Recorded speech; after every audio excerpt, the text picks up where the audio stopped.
Queridos amigos, sejam bem-vindos a mais um vídeo no Collector's Room. Eu sou Daniel, sou lá do canal Poptopia e no vídeo de hoje eu fui convidado pelo nosso querido Ricardo a dividir, compartilhar, contar para vocês quais são as minhas 10 HQs, os meus 10 quadrinhos favoritos.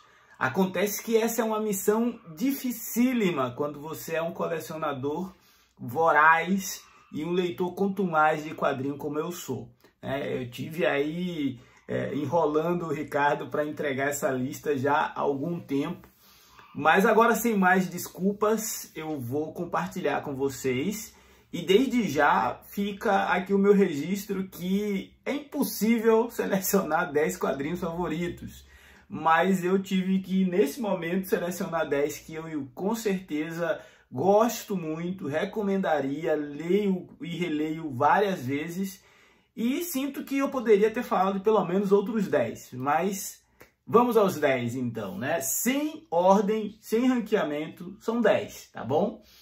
Para abrir os trabalhos, eu vou já começar com desmistificando aquela conversa de que a Marvel não tem clássicos. A Marvel tem clássicos em protuberância, são muitos os clássicos da Marvel e hoje eu começo aqui comentando justamente um dos meus 10 quadrinhos favoritos, é o Surfista Prateado Parábola, né?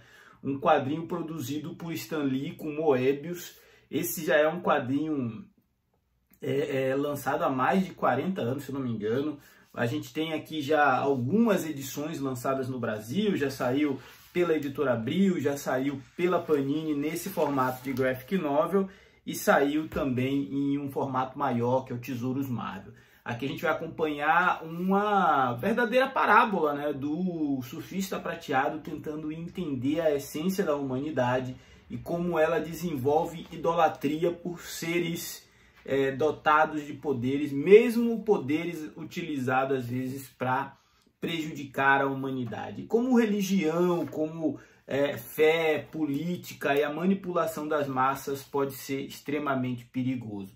Surfista Prateado Parábola é um quadrinho à frente do seu tempo, que foi produzido décadas atrás e continua atual até hoje. São apenas 92 páginas, reunindo duas lendas dos quadrinhos, que só pelo nome de Stan Lee Moebius aqui já deveria chamar a atenção de qualquer colecionador, mas a história é realmente muito, muito boa. Como nem só de quadrinho antigo vive a gente que gosta da nona arte, eu recentemente li um quadrinho que me tocou muito, e é um quadrinho lançado pela editora Comic Zone, chama O Céu na Cabeça.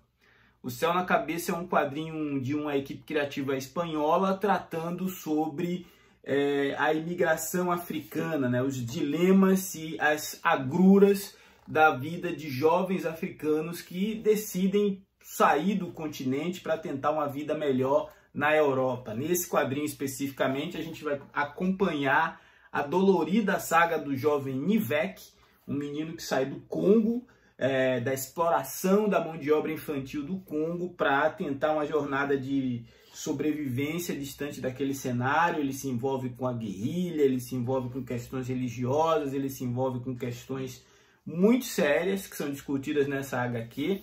Uma HQ que tinha tudo para ser um clichê da visão do homem branco sobre o continente africano, mas os autores tiveram a responsabilidade, a sensibilidade de tratar o tema de uma forma que é realmente muito tocante, profunda. Esse quadrinho foi lançado agora em 2024 aqui no Brasil, ganhou o prêmio Angoulême no ano passado, e eu já vou adiantar que entra na minha lista de melhores do ano desse ano, tá? Muito boa essa HQ. Das 10 que eu vou indicar aqui, é a mais nova, a que eu li esse ano e que realmente me marcou, né? Um terceiro quadrinho que eu acho que cabe nesses meus 10 favoritos é um quadrinho de um cara que é ame ou deixo, Grant Morrison, né, gente? Grant Morrison entrega obras espetaculares e obras que a gente demora a entender. Nesse caso aqui, Grandes Astros Superman, quando o Morrison se junta ao Frank Quitely para entregar para mim aquela que é a história definitiva do Homem de Aço, né? São 12 edições de uma minissérie que marcou época, né?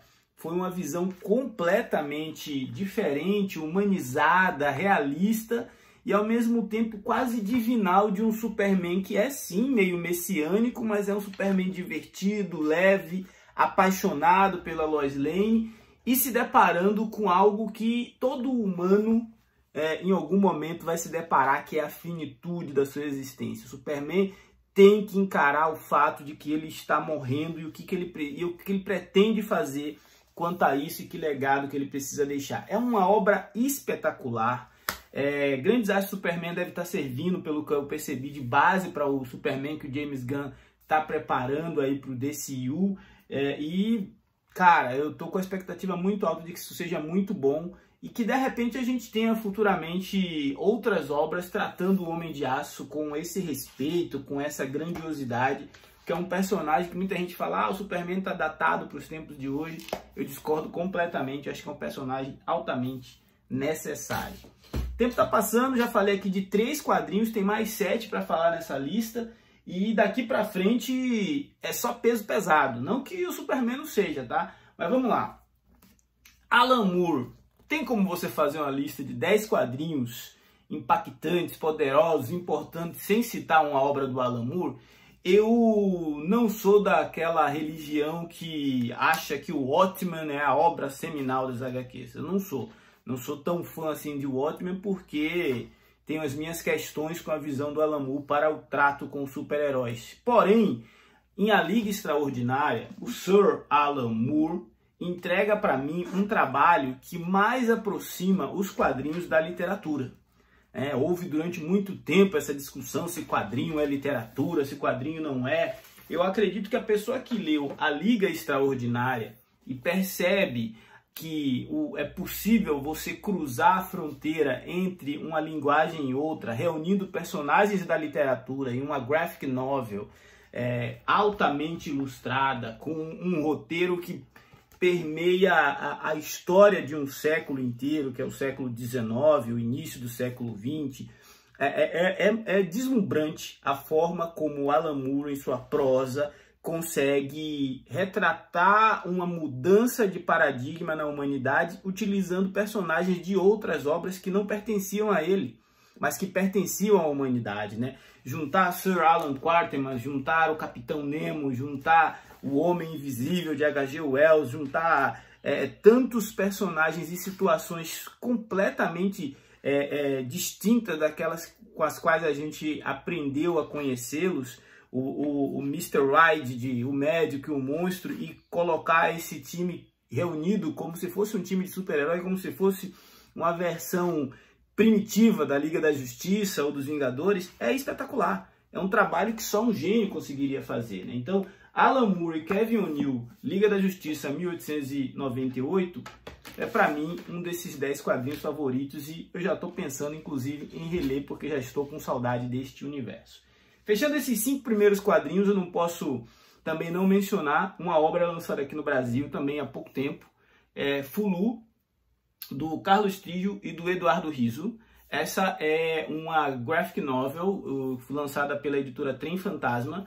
Fulu trata da história de uma mulher negra, uma mulher africana, que foi escravizada ainda na juventude, trazida para o Brasil, tratada da pior forma possível, vivenciou todas as experiências mais doloridas que a gente possa imaginar e em nenhum momento ela perdeu a sua identidade como mulher africana, como mulher negra, como uma pessoa que estava buscando liberdade, né? Fulu é a personagem que vai, durante toda a graphic novel, movimentar uma trama que representa a história de milhões de outros africanos que foram trazidos para o Brasil, escravizados, e ainda assim muitos deles conseguiram não só sobreviver e alguns inclusive retornar para suas terras natais, para a África, e reconstruir a sua vida. Essa história de Fulu é uma história que não é assim tão conhecida, não é uma história tão comentada,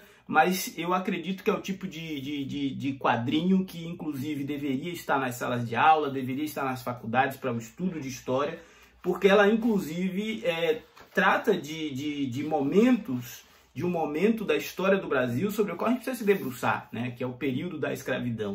inclusive se passa, né, em terras brasileiras. A história teve muita pesquisa, tanto do Eduardo Riso quanto do Carlos Trillo. Demorou muito tempo para chegar no Brasil, mas essa edição da editora Tem Fantasma é espetacular. E se eu fosse você, estivesse vendo esse vídeo e não conhece essa obra ainda, eu ia atrás, porque vale muito a pena. Bom, vamos lá. Os 5 primeiros quadrinhos da minha lista de 10 quadrinhos já foram apresentados. Vamos agora para os 5 que completam, os outros 5 que completam esses 10 quadrinhos favoritos.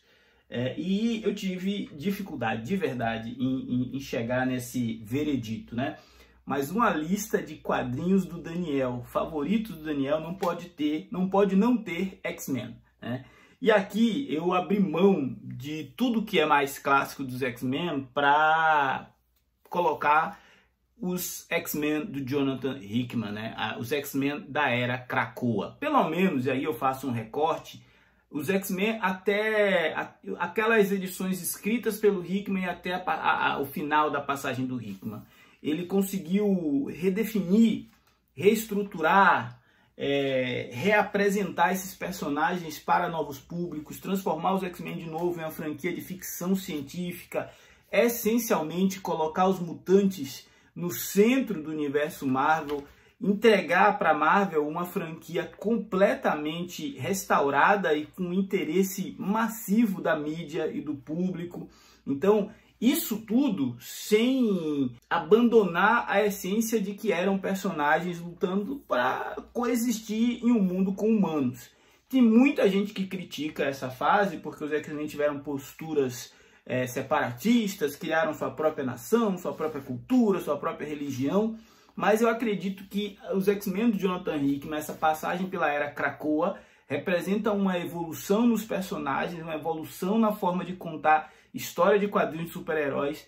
E se vocês me perguntassem quem é o grande nome dos quadrinhos dos anos 2000 para cá, não posso dizer outro nome que não seja do Jonathan Hickman, né? A gente tem vivido no Brasil um momento de relançamento de grandes obras, de nomes como Jodorowsky, Moebius, o Osterheld com o Eternauta, e vários nomes estão sendo resgatados. Mas dos últimos 20 anos, poucos autores têm uma produção tão consolidada quanto Jonathan Hickman e seus inúmeros trabalhos autorais, ou mesmo aqueles para a Marvel, para a Casa das Ideias. Dito isto, outro trabalho de Jonathan Hickman entra nos meus 10 favoritos, e eu estou falando de um mega evento, né?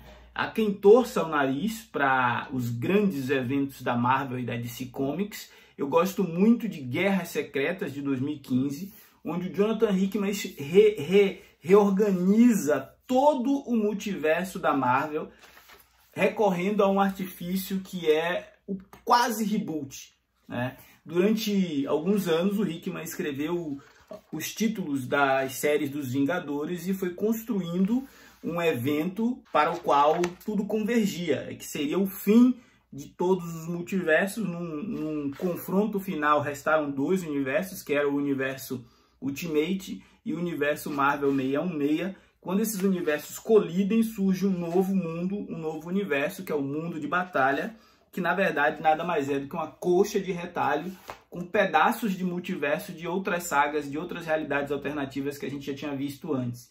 Então aqui o Hickman homenageia a Era do Apocalipse, Terra X, Massacre, Heróis Renascem, homenageia e resgata coisas como o Futuro Imperfeito do Hulk. Enfim, vários momentos canônicos da Marvel são resgatados aqui. Tudo isso é organizado nesse mundo liderado pelo Doutor Destino para depois ser desfeito e a gente conhecer uma totalmente nova Marvel, né? Eu acho que se a gente tivesse o Hickman como editor ao invés de escritor, os rumos editoriais, os rumos que os personagens de quadrinhos de super-heróis têm seriam diferentes e talvez a gente não tivesse vendo a indústria sofrer tantas críticas como a gente vê hoje em dia, né? Então tá aí Guerras Secretas do Jonathan Hickman. Essa é uma obra, inclusive, que eu fico me perguntando quando será relançada pela Panini, né? Porque volta e meia tem alguém querendo ler esse material para entender o que aconteceu com o universo Marvel nos últimos 10 anos, e Guerras Secretas é fundamental para isso. Nem só de quadrinho estrangeiro forma a minha lista. Então, o representante dos quadrinhos nacionais não podia ser outro. Eu gosto muito do trabalho da Graphic MSP, tenho todas as Graphic MSP aqui em casa.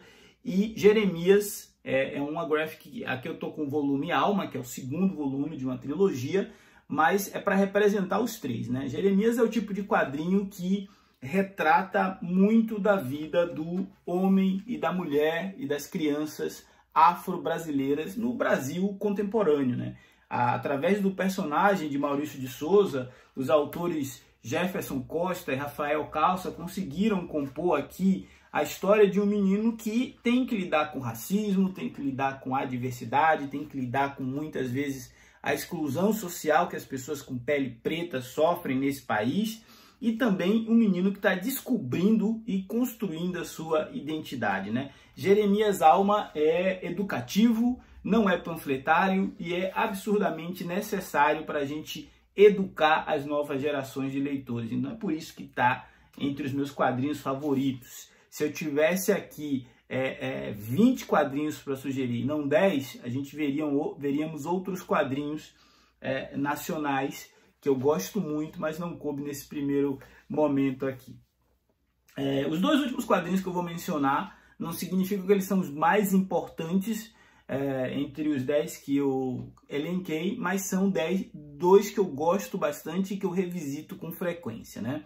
Sin City foi a primeira HQ assim, mais adulta que eu li na vida. Eu tenho ainda a edição Sin City, A Cidade do Pecado, da Editora Globo, que foi um dos primeiros quadrinhos que eu comprei assim, que não era de super-heróis.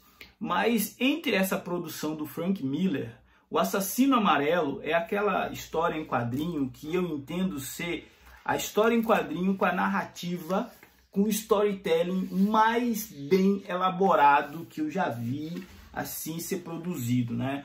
Uma história completamente no ar, uma história policialesca, onde a gente vai acompanhar um ex-policial que tem que lidar com uma testemunha, que é alguém que ele salvou, e quando ele sai de um período na cadeia, ele tenta reencontrar essa jovem, e ao reencontrá-la ele acaba chamando a atenção do seu antigo algoz, que agora é um assassino já com quase elementos sobrenaturais, e tudo vai por água abaixo.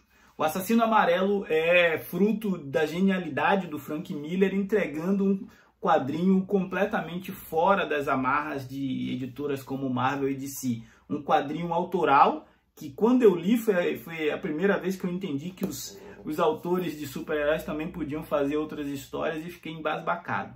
Essa obra já foi adaptada para cinema, ainda mesmo que adaptada está longe da grandiosidade que isso aqui tem nas HQs. É uma aula de narrativa, é uma aula de arte, é uma aula de perspectiva, é um storytelling, como que fala quando a gente tem um planejamento de filmagem, é como se fosse um storyboard, né? Mas é um material bem bacana de ser lido e não envelhece, tá?